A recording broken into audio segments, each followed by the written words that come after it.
Saludos, mis queridos amigos, y bienvenidos de nuevo a su podcast conservador favorito, el Che de la Derecha.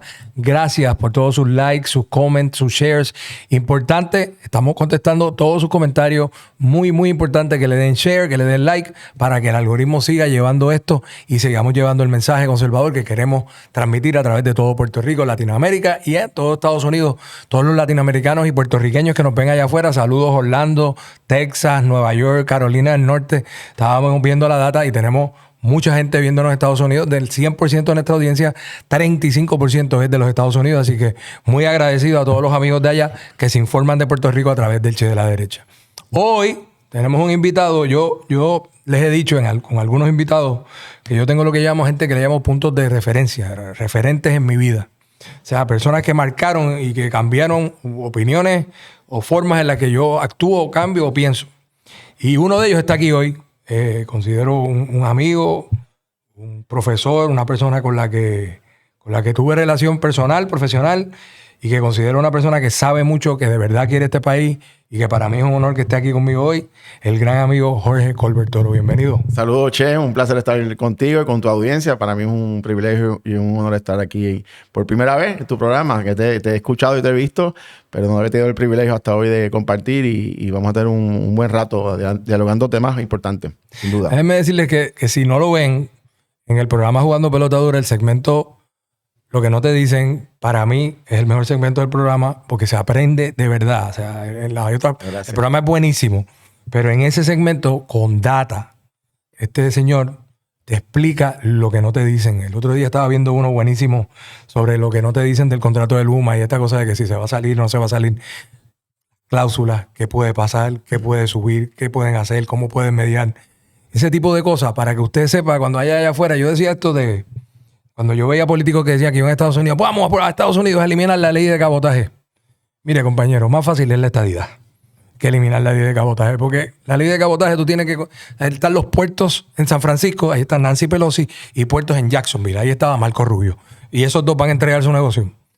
Y ese tipo de cosas son las que explica este personaje que está aquí con nosotros hoy. Te mando saludos a ti, a tu familia, Ivonne, a tus hijos. Gracias. Es una persona que es mi gran amigo. Quiero empezar haciendo un gimmick, quitándome un momento la gorra de vamos para los playoffs este año. Yo te quiero preguntar si, por ponerme algo así, y con lo que sucedió ayer de Charlie Kirk, si yo me voy a buscar un tiro en este país. Por eso que pasó ayer, yo quisiera que tú me dieras tu opinión, teniendo en mente que quien me informa a mí de lo que sucedió ayer fue mi hijo. Porque Charlie Kirk a lo que se dedicaba era mayormente a educar jóvenes sobre lo que él consideraba que era la visión correcta de gobierno y de vivir. Y se metía en universidades. Y le pegaron un tiro y lo mataron. Ignacio me lo informa por teléfono. Ayer yo lo vi físicamente. Y él de verdad se reflejaba miedo en lo que sucedió y en lo que podría pasar a mí o en Puerto Rico. Y yo quisiera tu opinión sobre eso que ocurrió y de la violencia en la política y de esta famosa frase de la polarización y la derecha y la izquierda, porque el que yo me llame el Che de la Derecha no quiere decir que yo fomento que haya violencia. Claro. Porque tú eres profesor. Esas son filosofías que te enseñan de modos de gobierno. Y quería saber tu opinión de lo ocurrido y de lo que podría ocurrir en Puerto Rico con ese tipo de... Mira, yo primero, una de las clases que yo ofrezco en la universidad a nivel graduado, lo que tiene que ver con el diseño de políticas públicas, comienzo hablando sobre lo que son los sistemas de gobierno. Y el sistema de gobierno de Estados Unidos es indudablemente un baluarte en lo que es la creación de la democracia con 3 poderes constitucionales. Pero hay 2 elementos fundamentales que, a mi juicio, hacen de Estados Unidos un modelo ejemplar de gobierno. Uno, que es el derecho constitucional al voto, y que establece que los gobiernos tienen que tener consentimiento de los gobernados. Eso es un principio fundamental para una democracia, ¿verdad? Pero el segundo principio fundamental es la libertad de expresión. Es un pilar fundamental en cualquier país que aspire a ser democrático. Y estos eventos que tú narras, no solamente que se peleó una vida humana, era un padre, que era un esposo, que tiene su familia, sino que estaba ejerciendo, coincida uno o no con sus pensamientos, ¿verdad? Pero estaba ejerciendo su derecho constitucional, su derecho más fundamental, que es simplemente, fíjate, que era no solamente expresar su opinión.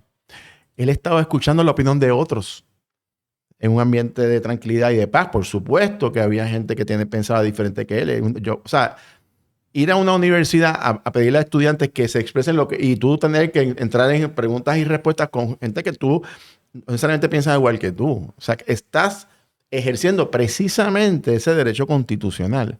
Así que esta muerte es un agravio, es un atentado contra un individuo, contra una persona, contra un ser humano, contra un padre o esposo. Pero realmente es un atentado contra el principio fundamental de la libertad de expresión, de la democracia. Entonces, la reacción a ese atentado, aparte de que hay que aplicar la justicia y todo lo demás, pero tiene que ser que todos los sectores tienen que entender que es fundamental para preservar la democracia en los países, respetar la diversidad de opiniones. La diversidad de opiniones es lo que precisamente engrandece a los Estados Unidos y a los países democráticos, como en Puerto Rico. Si todos pensáramos igual, o si nadie pudiese pensar o expresarse, porque solamente el pensamiento del gobernante de turno... Fuéramos Rusia. Exactamente, seremos un país que no tiene los principios democráticos. Y en ese sentido, este evento, este suceso tan lamentable, tan triste, a mi juicio, marca un antes y después en donde el liderato político en Estados Unidos, pero también en Puerto Rico y en los países del mundo, tiene que reafirmar la protección de esos derechos, que es reafirmar la convivencia sana entre los seres humanos. O sea, ¿cómo tú lo ves? Compáralo con las protestas masivas el año pasado a favor de Palestina y del grupo Hamas en las universidades de Estados Unidos. Nadie le pegó un tiro a nadie. Claro. Y detuvieron las clases. Gente que no se pudo graduar, ir a clases, ir a su lugar donde le iban a entregar su diploma. Y nadie le pegó un tiro a nadie. Recuerden que en el caso de Estados Unidos, quizás el documento que explicaba la razón de la formación del sistema constitucional norteamericano, el sistema que luego hace la Constitución, es la Declaración de Independencia. Y precisamente uno de los fundamentos es que en aquella época, antes de crear su independencia, era una colonia de un monarca que no solamente era su opinión la única que contaba, sino que inclusive le imponían contribuciones, no se les contaba para tomar decisiones. Era una visión muy enmarcada a lo que son, ¿verdad? En aquella época, por supuesto, ¿verdad? Unas monarquías que controlaban y en un momento dado de expansión territorial. Así que esos pilares, esos fundamentos en que se hace el sistema constitucional norteamericano, que a su vez es el espejo de lo que utilizamos en Puerto Rico, tienen una razón de ser. Y es que para tú ejercer el proceso democrático, tienes que tener entre los demás derechos constitucionales, la libertad de expresión es fundamental. El derecho que tiene cualquier persona a criticar al gobierno, el que sea que esté de turno, a pensar igual o diferente, al que el gobierno y la sociedad vea a los seres humanos en igualdad de condiciones, no importa su origen, no importa sus creencias, es la garantía de la protección y de la permanencia de los sistemas constitucionales democráticos. Atacar eso es atacar el sistema, es atacar los fundamentos. Y yo creo que no debe haber un solo ser humano que pueda validar un acto como este, que no sienta rechazo, que no sienta dolor en ver cómo una vida se pierde simplemente por expresar su opinión. ¿Cuál fuera vamos a hacer un ejercicio de... La familia te pide que des el discurso ante el féretro. ¿Cuál fuera tu discurso ante el féretro de Charlie Kirk hablándole a la nación americana? Bueno, yo diría que... Yo diría que esa vida y ese sacrificio que fue ir a defender los principios que él creía, no puede ser en vano. ¿Qué quiere decir eso? Que la responsabilidad de todos los norteamericanos, de los puertorriqueños, de los que creemos en los sistemas democráticos, es defender esos principios, los principios de libertad de expresión. La polarización, tú hablabas de la polarización ahorita y de cómo los choques a veces y las dinámicas pues generan pasiones y generan controversia y generan choques. Es parte también de la democracia. La democracia tampoco es perfecta, pero jamás puede llegar a la violencia. Hace muchos años ocurrió también en las diferencias raciales en Estados Unidos, la vida de Martin Luther King, asesinado, el presidente Kennedy, su hermano Robert Kennedy. Ha habido figuras también, que familias que han sido tocadas por la violencia política. En Estados Unidos y en Puerto Rico también hace muchísimos años. Nosotros en Puerto Rico, gracias a Dios, hace muchas décadas pasamos esa página de la violencia política en Puerto Rico, directa a la década del 70. Y eso tiene que ser, a mi juicio, una de las razones fundamentales y los momentos en donde los países se tienen que unir y todas las voces tienen que salir a censurar ese tipo de actitud. Todos, sin excepción. Porque hoy puede ser uno un conservador, era seguidor de Trump, mañana puede ser un demócrata, pasado puede ser en Puerto Rico un popular, o un estadista, o un independentista, y tienen el mismo derecho, cualquiera de ellos, de expresar lo más sagrado que son sus ideales y sus principios. Es la única manera que tú puedes convivir. Así que muy lamentable, y yo lo que le diría, ¿verdad?, a todos los sectores, y en ese momento despedir a una persona que ese ejercicio que él hizo de ir por las universidades, hablarles a los jóvenes, aunque pensaran diferente con él, tiene que continuar. O sea, tiene que continuar cada cual defendiendo sus ideales, como lo entiendan. Pero es que es parte fundamental de la democracia. Yo lo encontraba súper valiente cuando empecé a ver el contenido, porque meterte en Princeton, en Yale, en Columbia, jefe, o sea, cunas del liberalismo, a debatir con la gente que entra a esa universidad son muy inteligentes, punto. A debatir y a llevarlo en esas universidades, para mí era muy valiente. Y nunca, pero nunca hubo violencia en ninguna de esas actividades. Y yo creo que esto es una gran oportunidad yo creo que sí, una gran oportunidad para Donald Trump engrandecerse. Su mensaje a la nación ante lo ocurrido y llamar a respetar la libertad de opinión, venga de donde venga.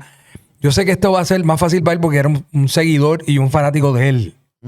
Pero tiene que ser un llamado también a la izquierda en Puerto Rico y en los Estados Unidos a que, o sea, esta cosa de la polarización, Jorge, te lo digo porque lo están usando de excusa para...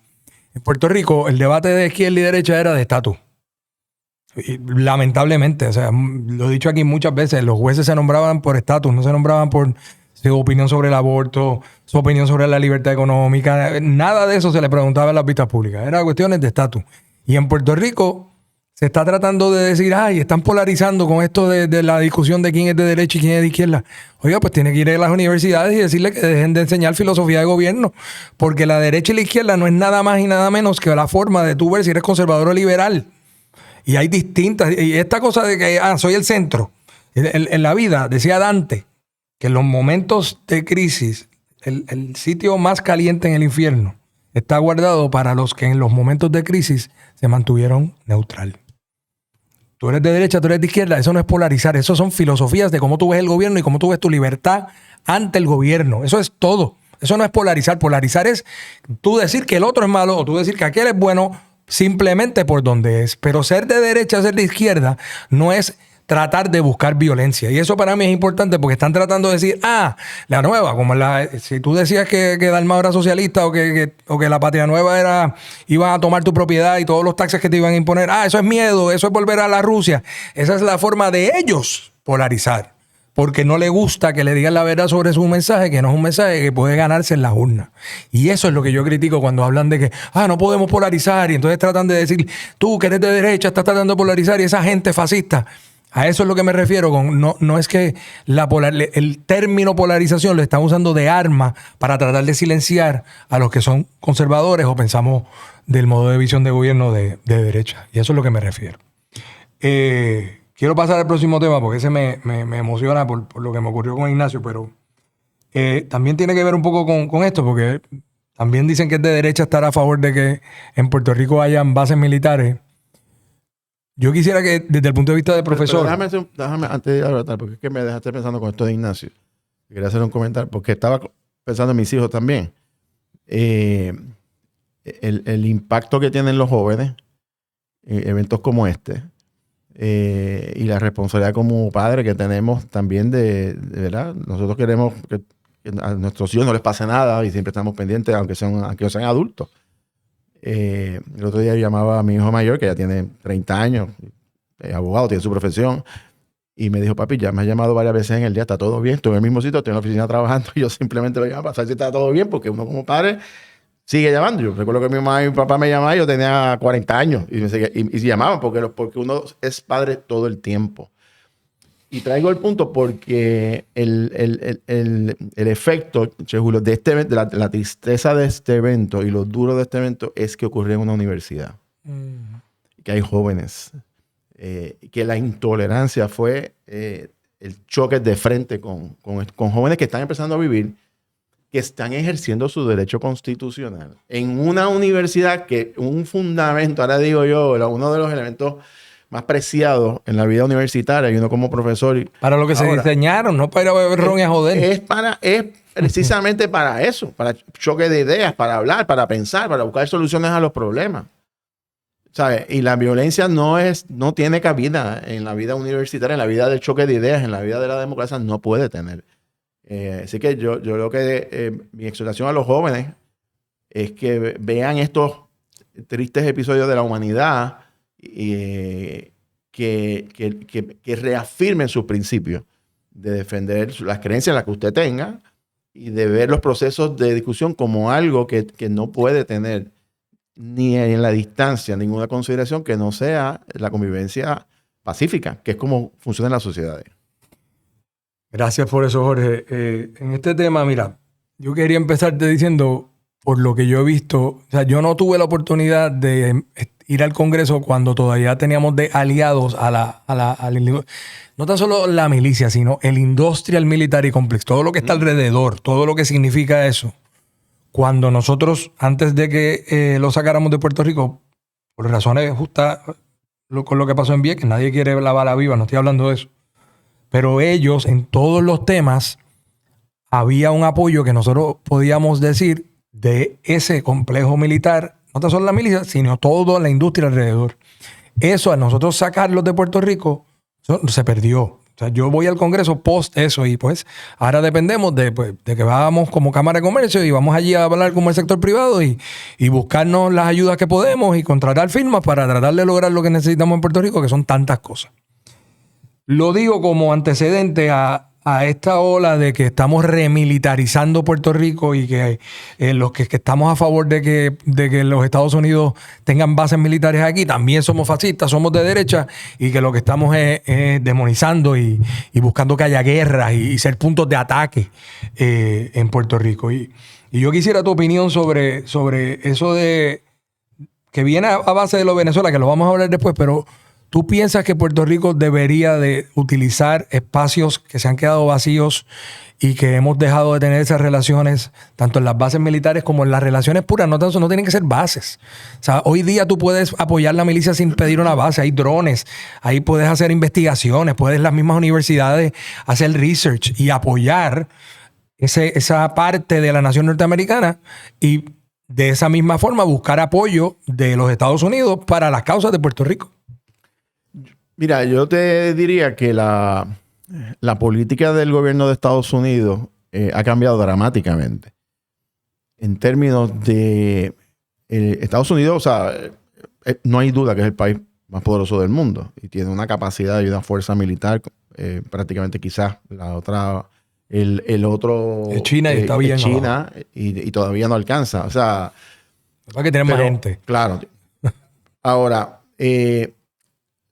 el valor estratégico de Puerto Rico cambió dramáticamente. Y cambió porque ya Estados Unidos no necesita tampoco tener tantas bases en el mundo porque ahora tiene aviones hasta no tripulados que pueden hacer bombardeos como pasó hace unas semanas atrás. El nuevo valor estratégico que tiene Puerto Rico es precisamente para la seguridad contra el narcotráfico. Puerto Rico es el punto de entrada, el segundo punto de entrada más importante de las organizaciones criminales de América del Sur y Centroamérica, sobre todo América del Sur. Por Puerto Rico, el último informe del JAIDA, que es el Comité Interagencial del Gobierno Federal y Gobierno de Puerto Rico, establece que todos los años pasan por Puerto Rico 950 toneladas métricas de cocaína. del cual el 12% se queda en Puerto Rico y el 88% sigue en ruta a los estados del este de Estados Unidos y hacia Europa. O sea, Puerto Rico es un trampolín, porque en términos de nuestra relación con Estados Unidos, una vez tú entras a la jurisdicción de Puerto Rico, entraste a la jurisdicción de Estados Unidos y la carga se convierte en carga doméstica y por consiguiente no es inspeccionada, porque ya está dentro del territorio de Estados Unidos. Así que si entraste a Puerto Rico, entraste a Florida, entraste a Nueva York y pues, el tránsito se hace mucho más fácil. Así que Estados Unidos se ha dado cuenta que por la gran cantidad de droga que está entrando en Puerto Rico, fíjate que ya la estrategia cambió, ya la droga, como quizás hace muchísimas décadas atrás, entraban por avionetas que lanzaban ¿te acuerdas? Los paquetes. Eso ya no ocurre porque hay radares que detectan los aviones no solamente los detectan desde que despega, tú lo ves en internet por dónde va el avión. Así que ya esa no es una ruta que están utilizando embarcaciones. Yo las, pero particularmente embarcaciones también privadas. Rápida. En unos momentos dados también se utilizaba la carga. Submarino. Claro, también. Así que Puerto Rico se convierte en un valor estratégico para Estados Unidos porque la gran cantidad de personas que están muriendo en Estados Unidos por el abuso de sustancias controladas y en Puerto Rico también. Y la violencia que genera. Y la violencia que genera, ¿verdad? Nosotros hemos perdido en los últimos 24 años, desde el 2000 al 2024, 19.880 vidas en la guerra de puntos de droga. 19.880 vidas. Son casi 20.000 personas. ¿Desde cuándo? Desde el año 2020 hasta 2024. 24 años. 20.000 personas en Puerto Rico nada más. En Puerto Rico nada más. Hay 70.000 adictos y las muertes más rápidas y más aceleradas que están en Puerto Rico por el fentanilo. Por eso cuando Trump dice, yo quiero meterle mano a México porque no está luchando, y a China por el fentanilo, es que tiene una realidad. Nosotros lo vemos a pequeña escala. Esto multiplícalo en Estados Unidos, las millones de personas que están muriendo. Y si tú viajas a las grandes ciudades como Los Ángeles, los ves como zombies en todos lados. Por lo tanto, ante esa realidad de que el narcotráfico es un problema para Estados Unidos, un problema social, un problema económico, también de tratamientos, etcétera, el presidente Trump tiene una política pública de guerra al narcotráfico. Y Puerto Rico es una parte indispensable porque además de ser un puente de entrada, es el punto intermedio entre Estados Unidos y Venezuela o Sudamérica, que es el punto de entrada más importante de este tipo de droga a Puerto Rico. Así que, volviendo a tu punto, el uso de facilidades militares o que eran, porque muchas de estas, por ejemplo, la de la base Roosevelt Road en Ceiba, el Congreso ordenó el cierre por una ley federal y hay terrenos que ya se traspasó al gobierno de Puerto Rico. Lo vi en tu segmento, habría que enmendar la ley. Habría que enmendar la ley. Ahora, yo no creo que es necesario, yo no creo que sea la política pública del gobierno. Yo creo que lo que el gobierno federal iba a hacer ya lo hizo, que es que montó un centro de operaciones aquí en algún lugar para manejar todo este operativo que tiene, que yo creo que va a ser prolongado hasta que Nicolás Maduro no deje salga del poder. Yo no creo que Estados Unidos tiene intenciones de invadir a Venezuela. Yo creo que va a provocar con todo esto, es muy probable que el propio pueblo venezolano y sabiendo sus propios aliados le digan, tienes que ir, hay que expatriarte a otro lugar, pero esto es un problema para la seguridad de los venezolanos y puedas ir poco a poco hacia un proceso de democratización. Esa yo pienso que es la estrategia del presidente de Trump y si le sale, creo que va a tener exitoso. Hasta ahora, gracias a Dios, no ha habido ningún incidente más allá de la embarcación esta que volaron, que ese es otro, que hay una declaración de que son terroristas, por lo tanto, no van a ponerlos bajo arresto para leerle sus derechos. Lo del debido proceso de ley, no, eso voló en Cantón. Tú sales con una yola con cargamento, te van a volar en Cantón. Es una materia de seguridad nacional. Exactamente. Y Puerto Rico, a mi juicio, lo que tiene que hacer es, creo que la gobernadora en eso ha sido muy hábil y correcta. Entender primero cuál es la responsabilidad del pueblo de Puerto Rico. Nosotros somos un Estado libre asociado de Estados Unidos. Nosotros somos ciudadanos americanos por nacimiento. Nosotros recibimos fondos federales. Nosotros tenemos libre tránsito con Estados Unidos. Y por consiguiente también hay unas responsabilidades. Y cuando dicen que en Puerto Rico necesitan montar un centro de operaciones para un asunto estratégico contra el narcotráfico, es parte de nuestra responsabilidad. Nadie debe ver eso como un asunto ajeno a lo que es la relación. Lo que no debe pasar, y yo creo que esa es la intención, y lo que yo creo que hay un consenso, nadie quiere que se reactiven áreas de tiro, de bombardeo. Eso no es, ni está en los planes. Ya ese capítulo se cerró en Puerto Rico. Así que en la medida que las estrategias que se vayan a utilizar sean contra la lucha contra el narcotráfico, que es lo que yo creo que es la política del presidente Trump, y lo ha dicho, de hecho, lo había anunciado antes de ser presidente, que eso iba a ser su prioridad. pues Puerto Rico tiene una cuota de responsabilidad que tiene que cumplir. Y en ese sentido, me parece que la gobernadora está tomando la decisión correcta dentro de las responsabilidades que ella le toca, pues poner ahí, hacer las coordinaciones que se le requieran sobre ese particular. No se están enviando tropas, no se están activando soldados puertorriqueños, no se están activando tiros de práctica. El gobierno ha sido claro en que no respalda y pide que eso no se lleve a cabo. La administración Trump ha dicho que esa no es la intención, que simplemente es coordinar un operativo cercano a las costas de Venezuela por las razones que todos conocemos. Tu contestación a lo de las bases militares transicionó naturalmente a lo que era mi próximo tema, que es el tema de Venezuela. Y yo coincido contigo. Yo creo que no, ni la van a invadir, ni es necesario. Estratégicamente sería un error. Yo creo que lo están presionando, lo están ahorcando el negocio del narcotráfico para que sean sus propios socios del narcotráfico o sus socios en la milicia que lo derroquen o que él huya. Pero yo lo quiero analizar el tema de Venezuela a nivel de la política local y las reacciones que ha habido en las distintas fuerzas políticas de Puerto Rico, de los distintos partidos. Y a tu juicio, las reacciones, ¿qué te dicen las reacciones de cada uno de ellos? ¿Y quién tú crees que en términos del electorado reflejó un favor al electorado de decir, esa era la reacción correcta, eso es lo que necesita Puerto Rico?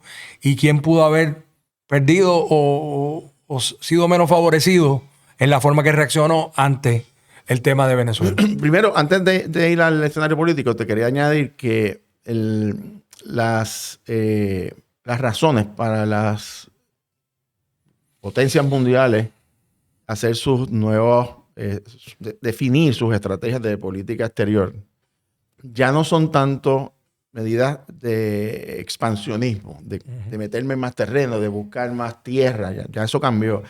Ahora está dirigido a identificar fuentes de energía. Cuando Rusia se mete en Ucrania, dice que, bueno, lo que pasa es que es un asunto étnico, que son rusos los que estaban en el área de Crimea, pero realmente en Crimea lo que hay es petróleo y gas natural. De hecho, los yacimientos de Crimea, que es la parte sureste de Ucrania, tienen suficiente petróleo y gas natural para brindarle energía a toda Rusia por 50 años. Así que no es casualidad que se están metiendo ahí, ¿verdad? O por otro... Las inversiones de China de infraestructura en el montón de países alrededor del mundo son en búsqueda de fuente de energía, igual que Trump dijo, quiero ir para Groenlandia. No es porque le guste Groenlandia, que es bastante frío que hace, es que hay uranio. Hay minerales raros, como les llaman, ¿verdad?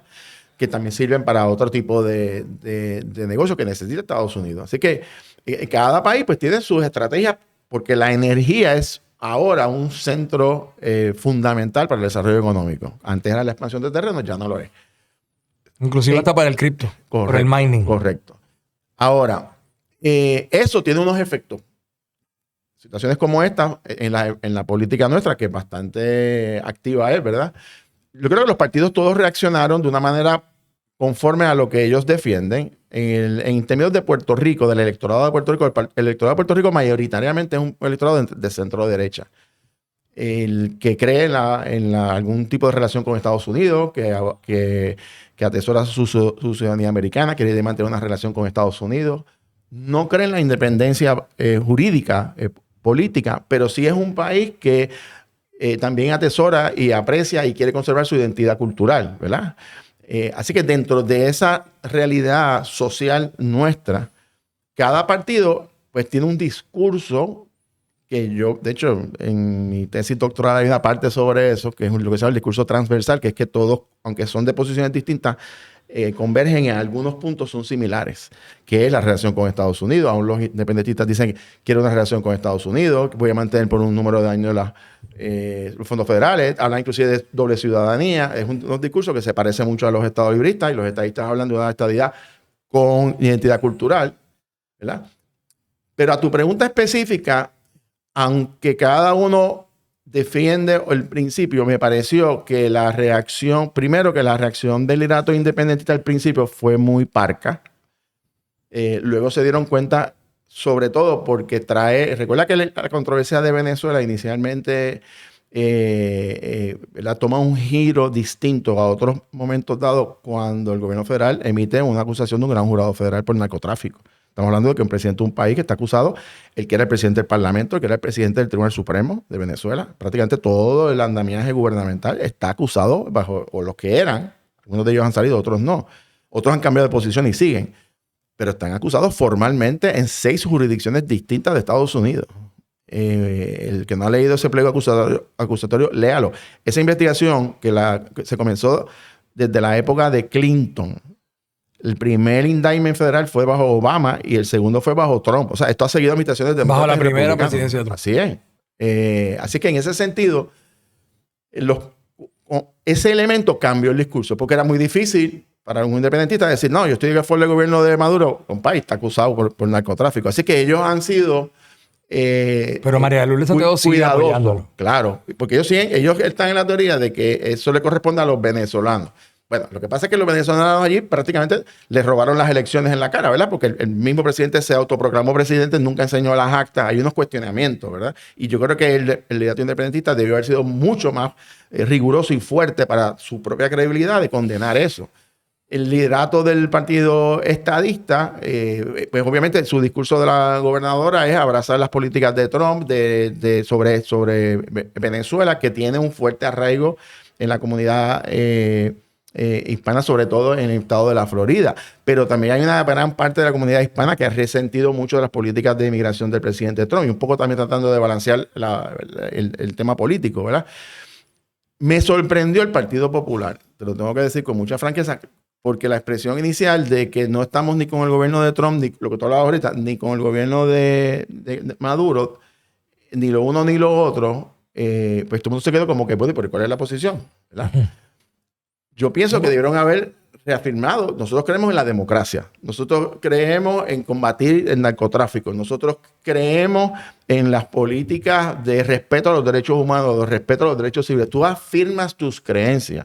Y después, si quieres decir, pero yo tengo diferencias con Trump en esto, no valido el gobierno de Nicolás Maduro, fantástico, pero tú primero afirmas tu posición, qué es lo que tú crees. Y creo que en eso, pues, fue un error. Creo que el presidente del Partido Popular, Pablo José Hernández, lo corrigió un par de días después, o trató un poco de ponerlo en el contexto correcto, que creo que debieron haberlo hecho del día 1. No creo que las reacciones de los independentistas, estadistas y estadolibristas al tema le hayan movido gran voto de un lado a otro. Más o menos todo el mundo anticipa por dónde está cada uno parado. Pero lo que yo sí pienso es que, a diferencia de otra época, el juego en Venezuela cambió para el pueblo de Puerto Rico cuando él es acusado y se descubre todo esto de andamiajes de organizaciones de narcotráfico, porque ya le da ahora un contexto. Volvemos a lo mismo, el narcotráfico cuesta vidas en Puerto Rico. Cuando la gobernadora dice el narcotráfico de Sudamérica y de Venezuela que transporta a Puerto Rico nos cuesta la paz y la vida de los puertorriqueños, es cierto. Eso es un hecho irrefutable. Y en ese sentido, pues hay que ser más riguroso en la fiscalización y en los pronunciamientos. Y cuando Maduro amenaza a Jennifer González siendo gobernadora de Puerto Rico, el rol de todo puertorriqueño sale en la defensa de la gobernadora electa por el pueblo. Porque a diferencia de Nicolás Maduro, Jennifer González aquí ganó con los votos y no escondió las actas.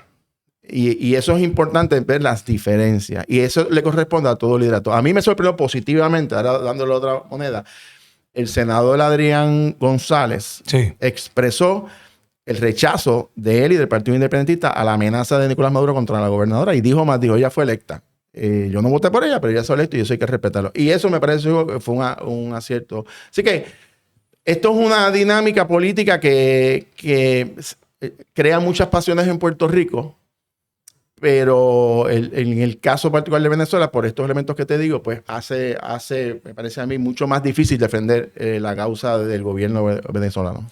Tú mencionas la gobernadora abrazando las políticas de Trump. Ayer en Washington dejó saber que en todas sus reuniones le dejó saber a todos los funcionarios que vio que ella está impulsando la política pública de America First.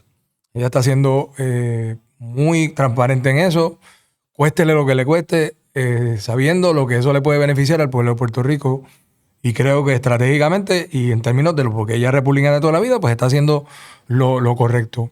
Ahora, en el Partido Popular, yo quisiera en la perspectiva histórica de por qué hay hasta una connotación negativa, y la he vivido y la estoy sintiendo, de que ser estado librista y ser republicano no es cónsono y que en el Partido Popular no se debe de permitir que hayan republicanos. O sea, hay algo, porque yo me acuerdo desde que yo empecé en esto, solamente yo conocía, que yo recuerde, dos.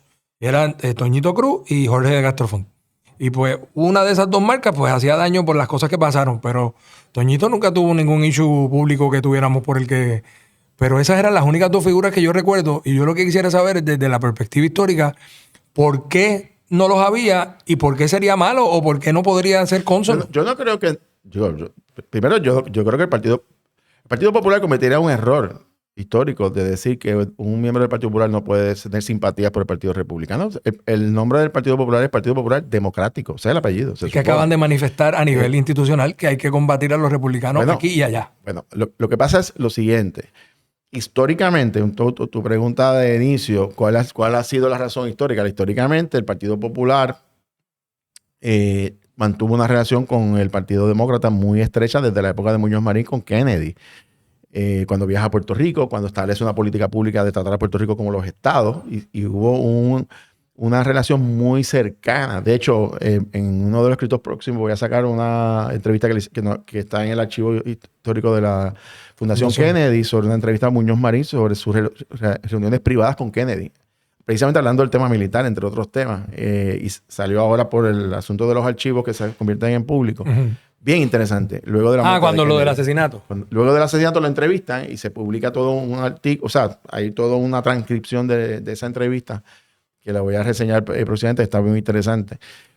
Pues desde esa época el Partido Popular siempre mantuvo una relación con el Partido Demócrata y entonces el partido, en los 70, cuando empiezan las primarias de los partidos que lo traen Franklin Delano López, un grupo de miembros del sector estadista y algunos populares comenzaron, sobre todo Doña Fela, se integran y demás, pues comienzan entonces como a que a ubicarse los populares hacia los demócratas y los PNP a los republicanos, porque don Luis A. Ferrer había sido republicano.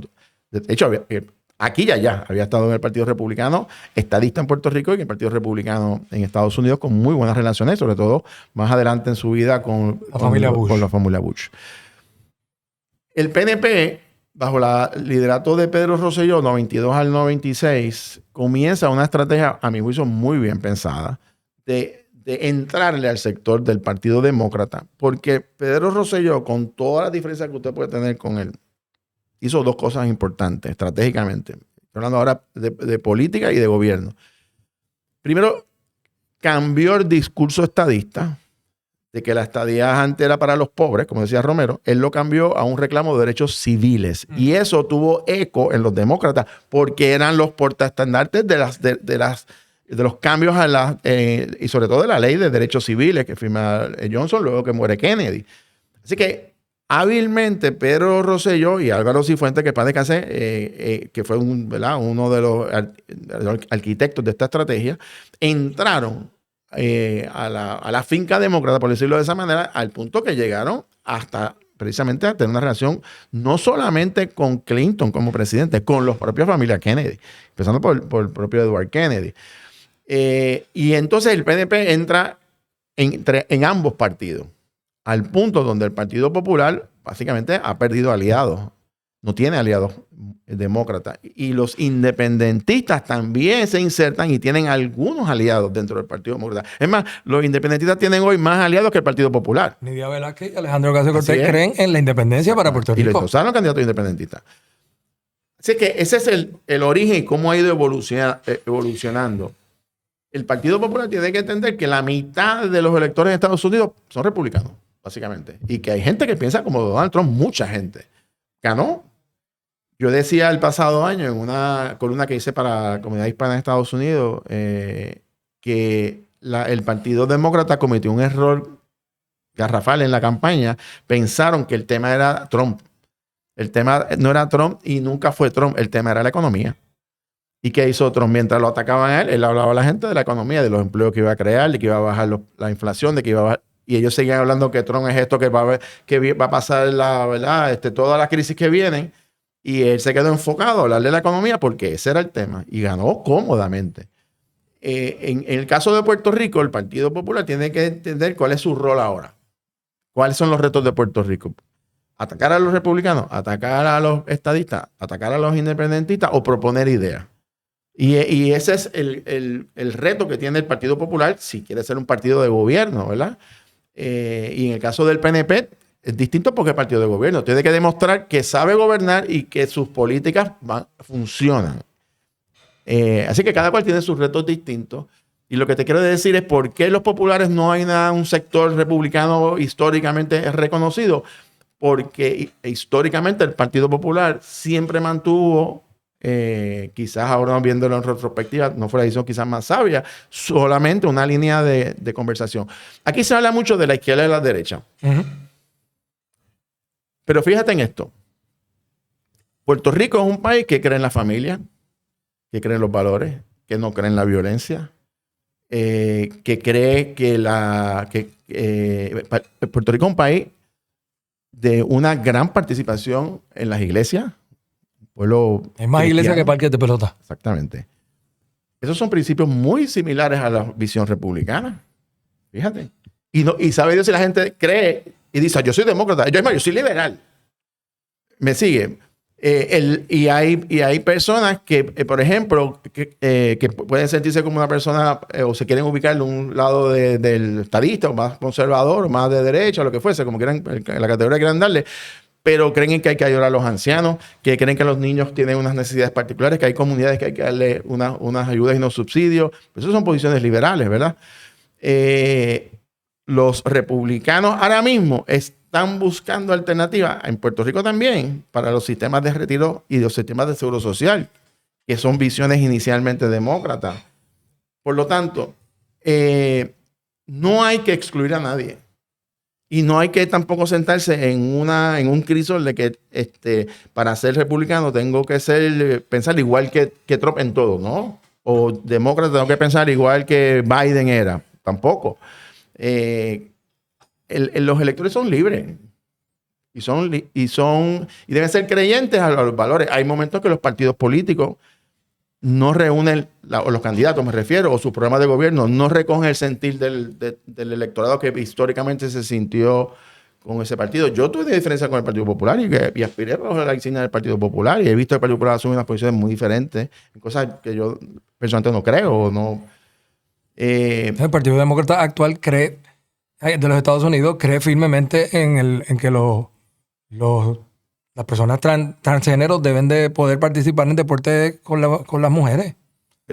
Y eso ha sido un debate, por ejemplo, el asunto de deporte. Y claro, ¿qué es lo que está ocurriendo ahora? Un debate como ese, o un debate de hasta dónde todo lo woke. Y cómo se usan los fondos federales, ¿verdad? Ahora mismo se acaba de anunciar unos recortes en unos programas, muy preocupantes, etcétera, etcétera.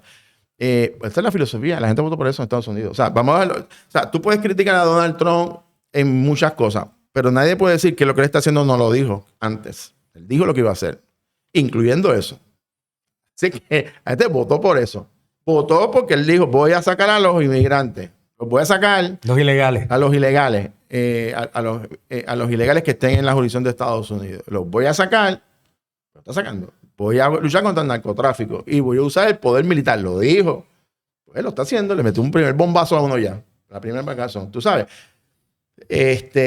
Uno puede decir, caramba, esa política pública quizás no es la mejor o debe haber otras herramientas de diplomacia. Uno puede pensar muchas cosas, ¿verdad? Pero eso fue lo que la gente votó en Estados Unidos. Estados Unidos tiene otra gran ventaja que valoro mucho y creo mucho en ella y las debería haber aquí. Todo el mundo dice, ay, pues vamos a estar en periodo electoral siempre, pero tienen los midterm elections. Sí. Y si le quieren mandar un mensaje y la cosa va mal, pues en los midterm elections le quitan la Cámara. Sí. Que parecería, según lo que estoy viendo, que el Senado se va a mantener republicano y en la Cámara es probable que los demócratas vuelvan. No necesariamente porque él está haciendo un mal trabajo, sino por los distritos en particular que toca a reelección, que son escalonados, pues son distritos que Trump no fue favorecido. Eso yo creo que le va a favorecer no tan solo a los demócratas a nivel de coger el poder, sino a Pablo José. Sí. Porque entonces va a tener power para mover proyectos. Aunque no se los pasen en el Senado, también le va a dar presupuesto y le va a dar standing con un speaker que le va a poder dar poder a sus iniciativas. Y antes de pasar al último tema, que es la Junta de Control Fiscal versión 4.0, creo que le están llamando, quisiera ver pasar. Yo he dicho aquí que como comisionado residente, en el enfoque que él ha dicho continuamente, yo lo apruebo, la gestión que está haciendo, concentrándose en los incentivos de manufactura. Lo que hizo con la gobernadora ayer creo que fue fantástico. El enfoque en lo tecnológico, trabajando en lo de la agricultura, trabajando en los peligros del AI, las prioridades que ha tenido allá en Washington como comisionado, siendo nuestro primer comisionado en 20 años, creo que ha sido una gestión positiva. ¿Cómo evalúas tú, no como presidente del Partido Popular, sino como comisionado residente, como ha hecho Pablo? A mí me parece que Pablo José está haciendo la agenda correcta, enfocando los temas económicos en los temas de los fondos federales y los programas sociales en Puerto Rico. Tienen un impacto grandísimo. Y aunque el tema del estatus es un tema que siempre discutimos los puertorriqueños, ¿verdad? Pero él está dándole prioridad a los asuntos que le tocan la vida a los seres humanos día a día, ¿verdad? Y es probable, por ser demócrata, que en estos primeros 2 años pues no pueda adelantar sus causas, pero puede cambiar, como tú bien dices, el escenario, el tablero político, si Hakeem Jeffries se convierte en el speaker de la Cámara, porque va a negociar proyectos con la administración. Puede haber, entonces ahí Pablo ha trabajado esa relación. Y esa relación es personal, de que él ha venido a Puerto Rico varias veces, actividades de Pablo José, lo endosó públicamente. O sea, el Partido Popular no lograba eso hace muchísimos años. Ahí Pablo José la sacó el parque, como decimos. Y creo que la gobernadora ha logrado penetrar fuertemente y positivamente con los republicanos, con la administración Trump, a nivel que ha venido, bueno, vino el secretario de Defensa con el jefe del Estado Mayor, vino la de FEMA, vino el de la EPA, vino el del Interior. O sea, ambos están en su grupo. En su lane, haciendo. Yo no tengo reunión en Estados Unidos con republicanos que no me digan your governor is a great friend of ours. Eso no falla. Eso no falla.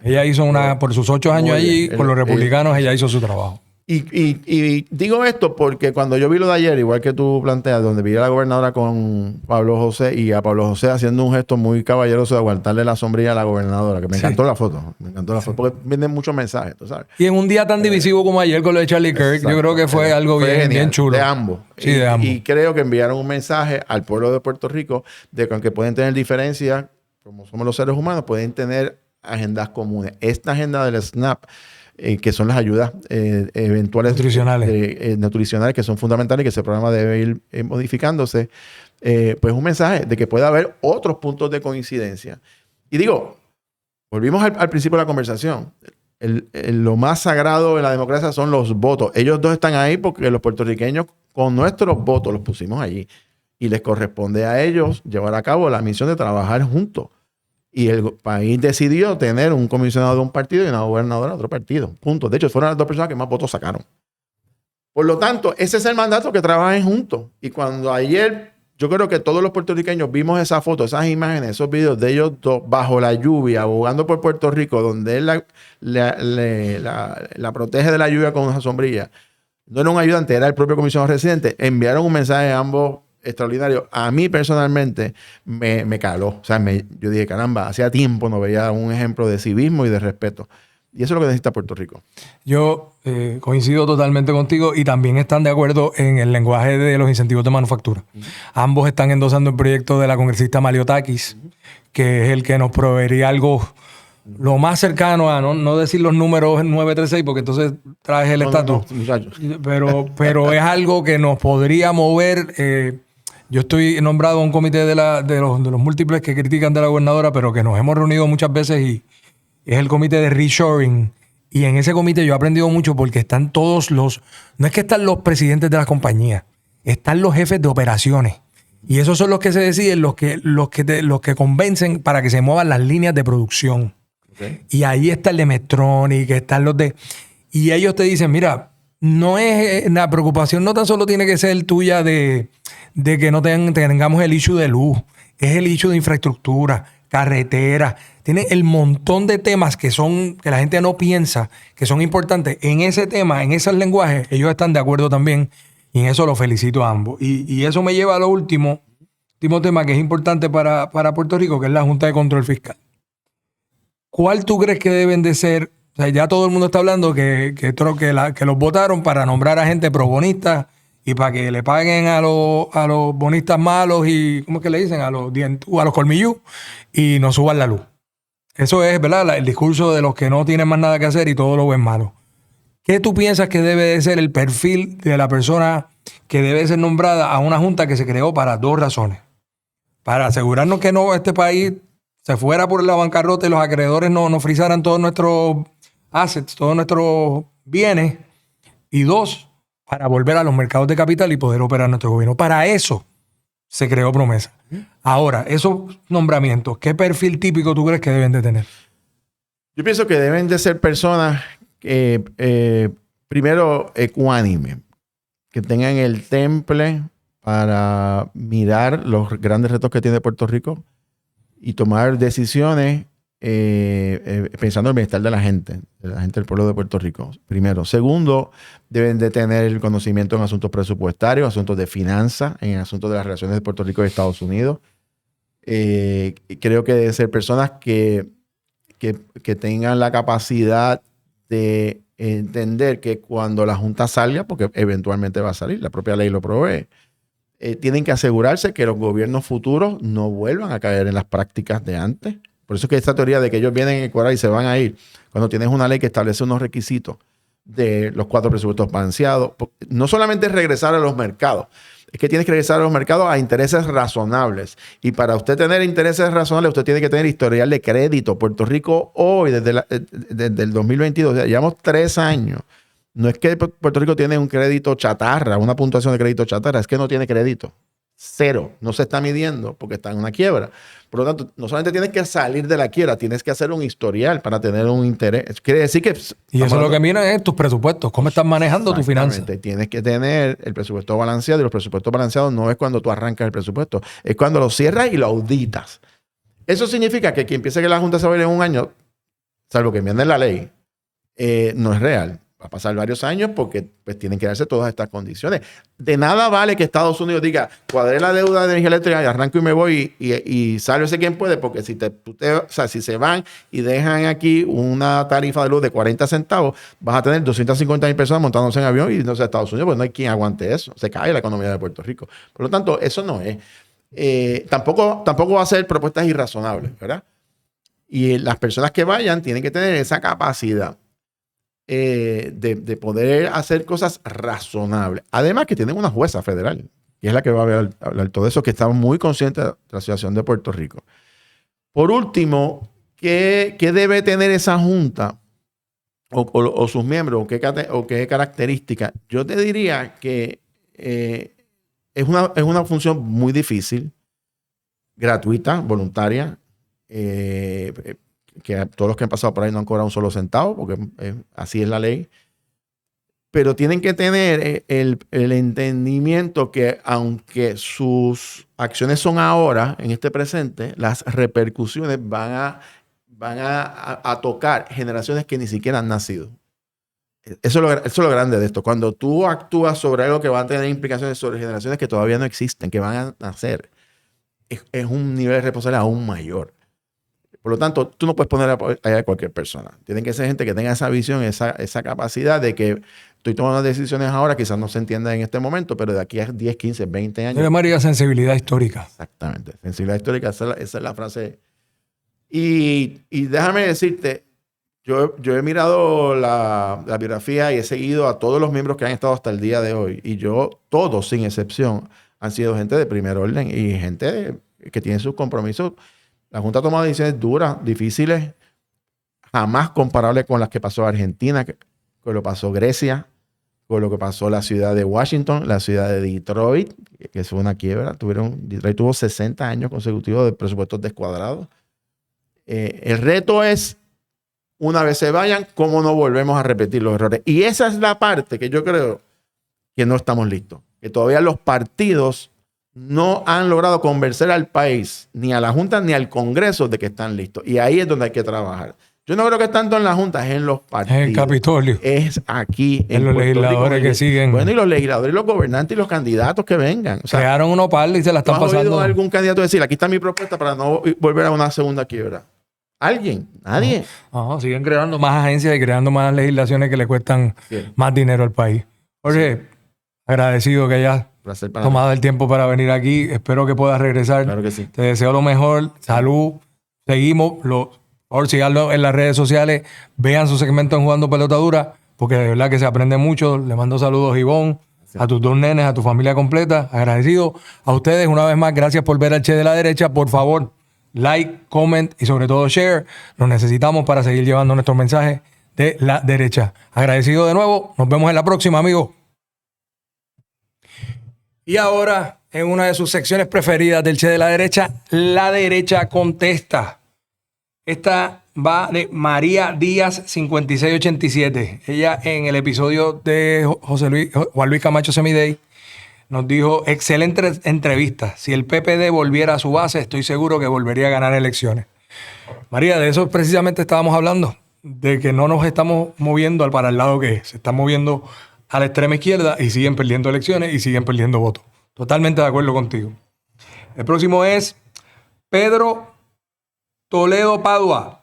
Tremendos temas. Estoy a favor del ejército de los estadounidenses en las bases de Puerto Rico. Se lo estamos diciendo. Yo no soy de mirar comments. Y en ese tema de las bases, sobre 90% de todas las encuestas y sondeos públicos, la gente a favor de que se use a Puerto Rico no para tirar bombas ni balas vivas, sino para ser centro estratégico de operaciones, para darle ese valor estratégico en la lucha contra el narcotráfico a nuestros socios que son los Estados Unidos de América. Omar Pagán, saludos, Che. De lo que se perdió el pueblo de Arecibo de un proyecto que estaba adelantado y la falta que hacía. Esto se refiere a la planta de quemar basura para generar energía en Arecibo. Se metieron los mismos grupos de siempre a protestar. Debemos meternos en la energía nuclear. La Florida tiene 2 plantas nucleares operativas, lo mismo Texas, etc. En cuanto a lo de Maduro, tienes razón. Le están metiendo presión para que los mismos del cartel le digan que se tienen que ir. Y por final, a todos los disparateros de la prensa me dicen que las bases militares no ayudan a la economía de los municipios en donde cogieron matemáticas. O sea, lo hacen en forma de pregunta. Que son unos becerritos los que piensan que las bases militares no generan desarrollo económico para los municipios y para Puerto Rico. Gracias por comentar a todos esta semana en La Derecha Contesta.